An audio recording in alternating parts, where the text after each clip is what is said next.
দুই নম্বরে ওমা মালাকাত আইমানুকুম, দায়িত্বশীল যারা আছো অধীনস্থদের সাথে ভালো ব্যবহার করবা। বিশ্বনবীর চরিত্রে পড়ে দেখেছি, তার বাড়িতে একটা ছেলে এসেছিল হযরতে সাইদ, তার স্ত্রী হযরতে খাদিজাতুল কুবরা বাজার থেকে মানুষ ওই সময় গরু কেনা বেচা হতো, উনি কিনে আনলেন বাচ্চাটাকে। অনেক দেরহাম দিয়ে কিনেছিলেন, কারণ চোরাই মাল ছিল। একজন চুরি করে এনে বাচ্চাটাকে বিক্রি করে দিয়েছিল। হযরতে যায়েদকে নিয়ে নবীজির স্ত্রী খাদিজাতুল কুবরা তার স্বামীকে বললেন, আপনার খেদমতে দিয়ে দিলাম। 7 দিন হয়ে গেছে।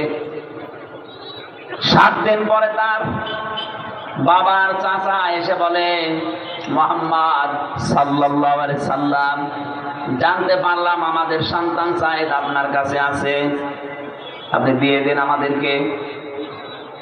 নবীজি বললেন, যায়েদ যদি আপনাদেরকে চিনতে পারে আর যদি যেতে চাই আমি বাধা দেব না, কিন্তু যায়েদ যদি চিনতে না পারে, চিনতে না চাই, জোর করে আপনারা নিয়ে যেতে পারবেন না।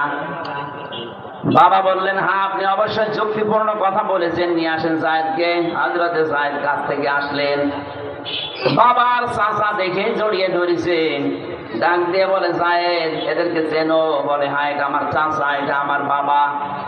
ওনারা দুইজন বলছে, বাড়ি চলো, তোমার মা কান্নাকাটি করছে, বাড়ির সব কিছু তোমারে দিয়ে দেবো, কেন পালিয়েছো বাড়ি থেকে? হযরতে যায়েদ বলে, বাবা বাড়িতে আর কি আছে আপনার? ওইটুকু সম্পদ না, তামাম দুনিয়া যদি আপনি আমারে দিয়ে দেন, এই লোকটার কাছে আর 7 দিন আমি আছি মাত্র। এই 7 দিনে যা পেয়েছি তামাম দুনিয়া দিলেও এই লোকটাকে ছেড়ে যাওয়া যায় না। কি আচরণ পেয়েছিলেন অধীনস্থ মানুষের কাছে বলেন তো? আমাদের আচরণটা যদি এরকম তৈরি হতো, এই বাংলাদেশটা একটা মিনি জান্নাত হয়ে যেত। ওপরে যারাই আমরা আছি, আমি শুধু আপনাদেরকে না, আমি নিজেও, কারণ আমার আন্ডারও তো কয়েকজন কাজ করছে।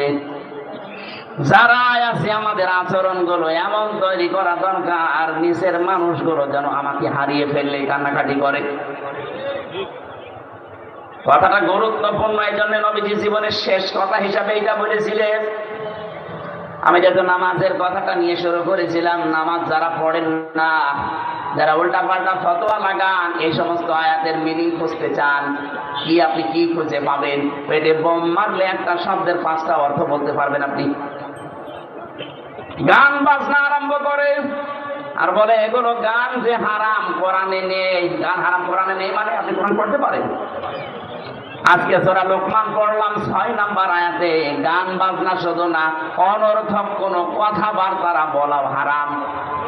অমিনান নাসি মাই ইয়াশতারি লাহওয়াল হাদিসি লিয়ুদিল্লা আন সাবিলিল্লাহি বিগাইরি ইলম। আল্লাহ পাক বলেন, অনেক মানুষ এমন আছে, আমি আজকে জুমার দিনে আয়াতটা পড়েছিলাম, এটার ব্যাখ্যা করার জন্য বসেছিলাম। আল্লাহ বলতে চায়, অনেক মানুষ এমন আছে, এই মানুষগুলো লাহওয়াল হাদিস ক্রয় করে। কোরআনে আছে 2টা শব্দ, একটা লাহওয়াল হাদিস, একটা আহসানাল হাদিস। আহসানাল হাদিস বলা হয় কোরআনের বাণীগুলোকে, আর লাহওয়াল হাদিস বলা হয় কোরআনের বাইরে যা আছে ওই বানানো অনর্থক কথাকে। আর যারা টিভি কেনেন, সিডি কেনেন, ওয়াইফাই লাইন লাগান, বাড়িতে টেলিভিশন যাদের আছে, এই মানুষগুলো ডিশ কিনে লাগিয়েছেন, প্রতি মাসে মাসে 800, 1000, 1200 টাকা করে ওয়াইফাই এর বিল দেয়। কথা বলছে না কেন? আপনি এগুলো নিয়ে কি করতে চান এইটার উপরে নির্ভর করে। আপনি 800,000 টাকা ওয়াইফাই এর বিল দেবেন, ওটা সাদকা করার সওয়াব হবে যদি ওয়াইফাই থেকে আপনি ইসলামী মাইন্ডের কিছু নামিয়ে চরিত্র ভালো করার জন্য দেখেন।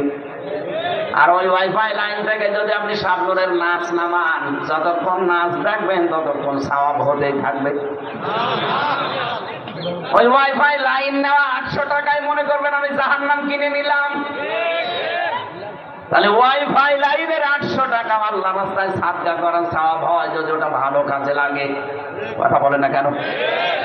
আরে ভাই, টেলিভিশন ওয়াইফাই এর তো কোনো দোষ নেই, তো জড় পদার্থ। একে যেভাবে চালাবেন ওইভাবে আপনি চালাতে পারবেন। যদিও এখন আজ ওপেন করে দিয়েছিল আকাশ সংস্কৃতির নামে চরিত্র ধ্বংস করার জন্য। দাদারা বহু চেষ্টা করেছে, কিন্তু দেখে না, এত চেষ্টা করলাম তারপরও ছেলেটাকে 5 ওয়াক্ত নামাজ থেকে দূরে সরাতে পারি না। এটা হাজ্জত পর্যন্ত পড়ে। ওদের মাথায় এই জন্যই খারাপ হয়ে গেছে যে এত টাকা সব চলে গেল। অথচ ওরা কি করে না আপনি দেখেন, শিক্ষা ব্যবস্থা থেকে শুরু করে আকাশ সংস্কৃতির নামে কত রকমের সিনেমা, থিয়েটার, নাটক, নভেল সব ঢোকাচ্ছে। পিন আপ করা পত্রিকা পর্যন্ত আমাদের দেশে ঢুকিয়েছে। অথচ আমরা তো কিছুই না, শুধুমাত্র কোরআন, হালকা পাতলা কোরআনের কাছে আসার কারণে আল্লাহ পাক মানুষকে এমন জায়গায় পৌঁছিয়ে দিচ্ছে, ওদের সব ঔষধ ব্যর্থ হয়ে যাচ্ছে। এখানে যারা আছেন, আমাদের চরিত্রকে একটু পরিষ্কার পবিত্র রাখার জন্য কোরআনে বর্ণিত 2টা ঔষধ বলছি। বিবাহিত যারা আছেন, অনেকে এই প্রশ্ন করেন, হুজুর বিয়ে করেছিলাম প্রথম 1-1.5-2 বছর ভালোই লেগেছে, 4-5 বছর হয়ে গেল, এখন আর ভালো লাগে না, এক তরকারি কতদিন খাবো? হ্যাঁ, ঠিক আছে। আপনি যদি এই কথা মনে হয় যে এক জিনিসের কতদিন সংসার করা যায়, নতুন নতুন জিনিস ভালো হয়, তাহলে আপনার স্ত্রীও তো এই কথা বলতে পারে যে এই এক ছাতা কতদিন নেব। কথা বলেন না কেন? তারও তো নতুন নতুন জিনিস ভালো লাগার কথা। এখানে যে রোগটা আমাদের বাসা বেঁধেছে, আল্লাহ 1500 বছর আগে এই রোগের ঔষধ 2টা দিয়ে দিয়েছে। আমি সহ প্রত্যেকে যদি এই 2টা ঔষধ এখন থেকে খেতে পারি, দেখবেন আপনার নিজের স্ত্রীর প্রতি আপনার আকর্ষণ বাড়বে, পর স্ত্রীর প্রতি আকর্ষণ আস্তে আস্তে ঘৃণা তৈরি হবে। সূরা নূর 30 নম্বর আয়াত। ব্যাখ্যা সহ বলতে গেলে তো সময় নেই, তাফসীর আপনারা বাড়িতে বাংলাটা পড়ে নেবেন। সূরা নূর 18 নম্বর পারা, 12 নম্বর পৃষ্ঠা, 7 নম্বর লাইনের 30 নম্বর আয়াত। কত নাম্বার? আরো জোরে বলেন। 2 নম্বর আয়াতটা আছে সূরা আহজাব 22 নম্বর পারার 1 নম্বর পৃষ্ঠা, 3 নম্বর লাইনের 32 নম্বর আয়াত। এটা তাফসীরে খাজেন, বাংলা পাওয়া যায়, লিখে নেবেন। আল্লাহ পাক বলেন, প্রথম দলিল বলছে, কুল্লিল মুমিনিনা ইয়াগুদ্দু মিন আবসারিহিম ওয়া ইয়াহফাযু ফুরুজাহুম যালিকা আযকা লাহুম ইন্নাল্লাহা খাবীরুম বিমা ইয়াসমাউন। এই ওষুধ লাগবে এখন। আল্লাহ বলেন, মুমিন পুরুষ যারা তাদেরকে বলেন, পর নারী দেখলে যেন তারা চক্ষু নিম্নগামী করে। যদিও এটা এত সহজ না যত সহজ আমি বলে ফেলছি। শয়তান তার বসে নেই, ও জাল হিসাবে ওদেরকে ব্যবহার করবে, ওই জালে চোখ দেওয়া যাবে না। সুতরাং নিজের চরিত্রকে যদি সংশোধন করতে চান, পবিত্র রাখতে চান, নিজের জায়েজ স্ত্রী বাদ দিয়ে আর 14 জন মহিলা বাদ দিয়ে পৃথিবীর কোন নারীর দিকে লোলুপ দৃষ্টি নিয়ে তাকানো যাবে না। দেখলেই চোখ নিচের দিকে করা লাগবে। কয়জনের নাম বললাম? বলেন বলেন। আপনি কি ঘুমাচ্ছেন না? একজন হচ্ছে আপনার নিজের মা, এর প্রতি খারাপ ধারণা আসা সম্ভব। 2 নম্বরে নিজের আপন বোন, এটাও। 3 নম্বরে নিজের আপন মেয়ে। 4 নম্বরে নিজের আপন ফুফু। 4 নম্বরে নিজের আপন খালা। এরপরে নিজের ভাইয়ের মেয়ে, বোনের মেয়ে, নিজের পুত্র বধূ যেটা ছেলের বউ। এরকম 14 জনের নাম সূরা নিসার 21 নম্বর আয়াতের তাফসীরে আছে। এই 14 জন বাদ দিয়ে পৃথিবীর যে কেউ হোক, যত সুন্দরী হোক, যত লাবণ্যময়ী হোক, সামনে পড়লে আপনার যদি ঈমান থাকে আপনি চোখ নিচে করবেন। যদিও শয়তান আপনাকে বিভিন্ন জিনিস দেখাবে, একটু একবার তাকালে কি হয় না, একবার তাকালে 2 বার তাকাতে শয়তান বাধ্য করবে। কথা বলছে না কেন? যেন আল্লাহর প্রথম ঔষধ এইটা। এই 14 জন বাদ দিয়ে যার দিকে তোর চোখ পড়বে, মন যদিও চাইবে না কিন্তু শক্ত করে চোখ নিচের দিকে করবি। 2 নম্বরে তোর লজ্জা স্থান হেফাজত করার চেষ্টা চালাবি। এই 2টা আল্লাহ পাক বলেন, যালিকা আযকা লাহুম, এটা পবিত্র হওয়ার একেবারে নিকটতম পন্থা। আমরা এই দুইটা লাইনে হাঁটি না। একটা লোক এরকম প্রশ্ন করেছে যে আমার নিজের জায়েজ স্ত্রী আমার ভাল লাগে না, অথচ অন্যের স্ত্রী তো আমার মতোই, দেখলে কেমন যেন মন ছুটে যায়, এমনি যায় না? যখনই কোনো পরনারী দেখবেন চোখ নিম্নগামী করবেন। যদি আপনার মনে চায় দেখতে দেখি ওরকম নাচ দেখি না, আমার লজ্জাস্থানের হেফাজত করা লাগবে, সম্ভব না। পরকীয়া প্রেমে আমার মন আছে, যদি মনে হয় যে একটু লাইন করি না কেন, না, কারণ একটা সংসার ভেঙে দেওয়া আর তামাম দুনিয়া ধ্বংস করে ফেলা সমান না। পরকীয়া প্রেমের জেলায় বন্ধ হয়ে গেছে। এভাবে আপনাকে আমি মাত্র 15 দিন এই ঔষধটা খেতে বলছি। 15 দিন যদি এভাবে চলতে পারেন, দেখেন আপনার মনটাকে আল্লাহ একটা অনির্বচন সুখ দিয়ে পরিপূর্ণ করে দেবে। অনির্বচন সুখ কারে বলে বাংলায় বোঝেন? এই যে বাচ্চারা, পাখির বাচ্চা যখন সিল ছো মারে, তখন দেখবেন মায়ের এই পর বিছানো ডানার নিচে আশ্রয় নেয়। কোরআনে কারিমে সূরা বানি ইসরাইলের 23-24 নম্বর আয়াতে উদাহরণটা দিয়েছেন, ওয়াখফিজ লাহুমা জানাহাদ-দুল্লি মিনার রাহমা। তোমার ডানাকে এভাবে ডাউন করার পরে ফল করে দাও। আপনার আল্লাহ এখানে কিন্তু পাখির কাছ থেকে ডানা হাওলাত করে এভাবে উদাহরণ দিয়েছেন। কেন? ডানা তো আমাদেরও আছে না? আমাদের ডানা নেই, আমাদের কি আছে? হাত আছে। বলেন বলেন। আল্লাহ এখানে আদম নাম দিয়ে জানাহুন দিলেন। জানাহুন মানে ডানা। আমাদের তো ডানা হয় না, আমাদের হাত হয়। পাখির কাছ থেকে আল্লাহ ডানা হাওলাত করলেন কেন? কারণ আমাদের হাতের ভেতরে নরম কিছু নেই, কিন্তু পাখির ডানার ভেতরে এমন সফট কমল, এমন নরম মোলায়েম একটা পাওয়ার আছে, একটার সাথে একটা পাখা লেগে যায়, এত সফট হয় ওই জায়গাটা। নিচে যখন পাখিরা, বাচ্চারা আশ্রয় নেয়, যখন ডাউন করার পরে মা পাখিটা ফল করে দেয় দুই দিক থেকে, তখন একটা কিচির মিচির আওয়াজ দেয়। ওদের মনের ভেতরে এই ধারণা আসে যে দুনিয়ায় কেউ আমাদের আর কোনো ক্ষতি করতে পারবে না, এই কারণে তারা এই আনন্দটা করে। আল্লাহ পাক বলেন, যদি সত্যি এই দুইটা ঔষধ কাজে লাগাতে পারো, পরনারী দেখলেই, পরপুরুষ দেখলেই মন চাইবে, তারপরও চোখ নিম্নগামী করবে আর লজ্জা স্থানটাকে হেফাজত করে রাখবে। এরকম একটা অনির্বচন সুখ মনের ভেতরে আমি আল্লাহ তৈরি করে দেব। আমি সহ প্রত্যেকে ওর সাথে একটু অ্যাপ্লাই করি তো আল্লাহ আমাদেরকে দান করেন, বলেন আমিন। সুতরাং কোরআনের কথা, আহসানুল হাদিস সর্বোত্তম কথা। আর কোরআনের বাইরে যত কথা আছে, সে গান বাজনা বলেন, সিনেমা থিয়েটার বলেন, নভেল নাটক বলেন, অনর্থক কথাবার্তা বলেন, সবগুলো লাহওয়াল হাদিস। এটা শয়তানের কাজ।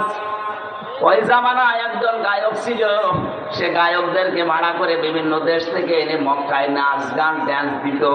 যারা বলেন গান গয়া খাদ্যের জন্য হারাম, এটা কোরআনে কোন জায়গা আছে? এদিকে আসে, গানের নিচে দুইটা ওসি সাহেব গিয়ে থাপ্পড় দিয়ে তারপরে দেখাচ্ছে। লাহওয়াল হাদিস মানে গান যেটার কোনো অর্থ নেই, যে সমস্ত কাজ কারবার মানুষের খালি সময় নষ্ট করে।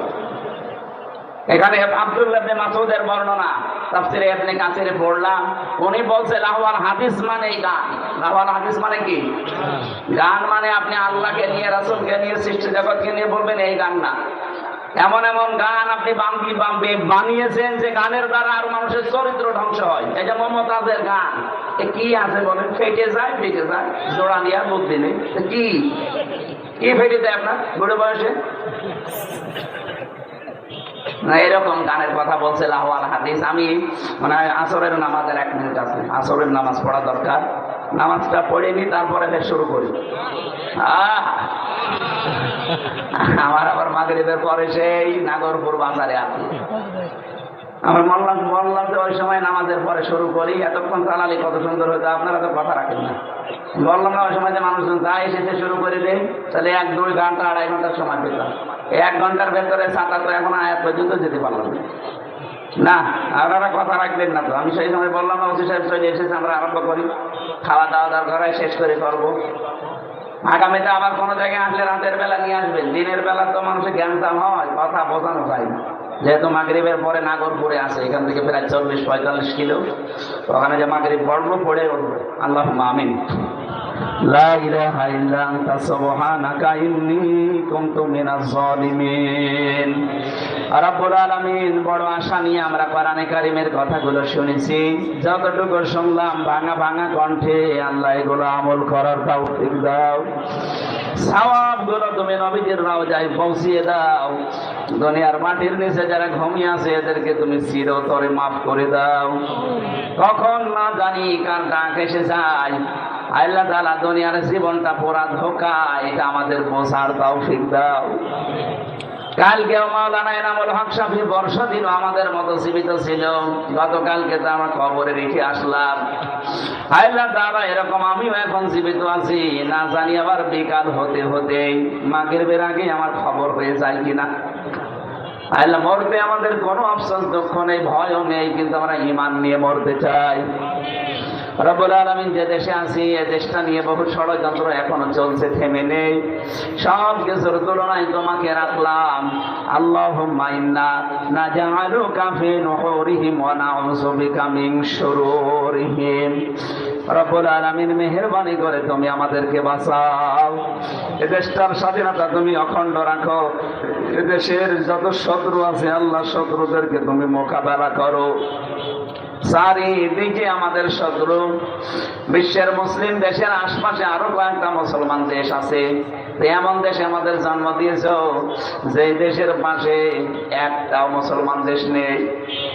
রব্বুল আলামিন, বিশ্বের মুসলমান রাষ্ট্রগুলোকে আমাদের দিকে তুমি ঝুঁকিয়ে দাও। মানুষের ভেতরে ঈমান নেই, কিন্তু তাদের ভেতরে মনুষ্যত্ব আছে, বিবেক আছে, ওই বিবেকটা তুমি কাজে লাগিয়ে দাও। মাহফিলের সভাপতি আজকে যিনি, সহ সভাপতি, প্রধান অতিথি, বিশেষ করে আমাদের অভিভাবক এসেছে ওসি সাহেব, আইলে থানার দায়িত্ব তার মাথার উপরে দিয়েছ, এটা পুরাটা ইবাদত হিসাবে তাকে পালন করার তৌফিক দাও। মানবতার এই সেবাটাই যেন ইবাদত হয়ে যায়। আল্লাহ, তুমি তাকে সুস্থ রাখো, তার মা বাবাকে মাফ করে দাও, তার সন্তানাদি যেগুলো দিয়েছে, স্ত্রী পুত্র সহি সালামতে রাখো। হালাল রুজিতে আমাদের বরকত দাও। যে যত দূর থেকে এসেছে আমাদের যাওয়া আশায় তুমি সওয়াব দিয়ে পূর্ণ করে দাও। মা বোনেরা শুনলাম এসেছে, এদেরকে তুমি ফাতেমার মতো, খাদিজার মতো বানিয়ে দাও। সবচাইতে বড় বিষয়, তুমি আমাদেরকে উন্নত চরিত্র দান করো আল্লাহ। আলহামদুলিল্লাহি রাব্বিল আলামিন। লা ইলাহা ইল্লাল্লাহু মুহাম্মাদুর রাসূলুল্লাহ।